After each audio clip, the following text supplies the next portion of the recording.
Hi ladies and gents, welcome to another video. So exercise and diabetes, everything to consider. So the questions that we should be asking ourselves are: have we done anything before, or do we plan on doing anything afterwards that will raise or lower our blood sugar? Is our blood sugar too high or going too high? If so, we might want to delay exercising, depending on what type of exercise it is. Walking tends to be good for lowering blood sugar, whereas anything more intense tends to higher blood sugar to begin with. So if our blood sugar is too high to begin with, then we want to avoid anything too intense.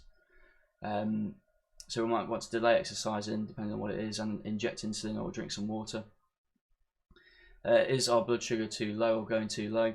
If so, we'll definitely want to delay exercising until we've corrected the blood sugar with something higher glycemic, so something that will affect blood sugar rapidly, as well as longer acting carbohydrates if we're going to be exercising over a longer period of time, because if we have something like dextrose tablets, get our blood sugar up into the range that it should be and then exercise for a long period of time, then that will quite easily bring us into the low blood sugar range, depending on how many dextrose tablets we have, of course. As an example, what type of exercise will we be doing? So what's the intensity of it going to be like, and what's the duration going to be like?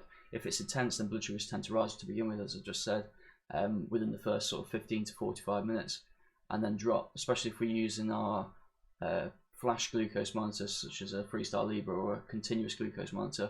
We'll tend to find that it spikes quite rapidly to begin with, or usually does anyway.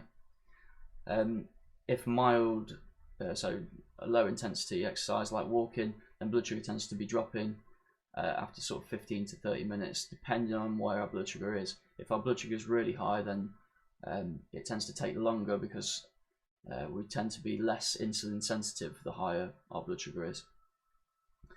And how long will this exercise affect my blood sugar levels for? Will I have to reduce insulin or medication later on today or tomorrow? If so, by how much? So if we do a hell of a lot of exercise in a day, then for example, if we do like a marathon or even longer, like an ultra marathon or something like that, then that's going to affect our blood sugar for many hours after, maybe even into the next day as well. So we might have to lower our background dose if we take it at night, and we might have to lower our background dose the day after. So it's all dependent on the intensity and duration of the exercise, basically. And I think that's all the questions. So let us know if I've missed anything in the comment section below, and I'll pin it to the top comment. I hope this was useful to you, and hope to see you next one. Cheers.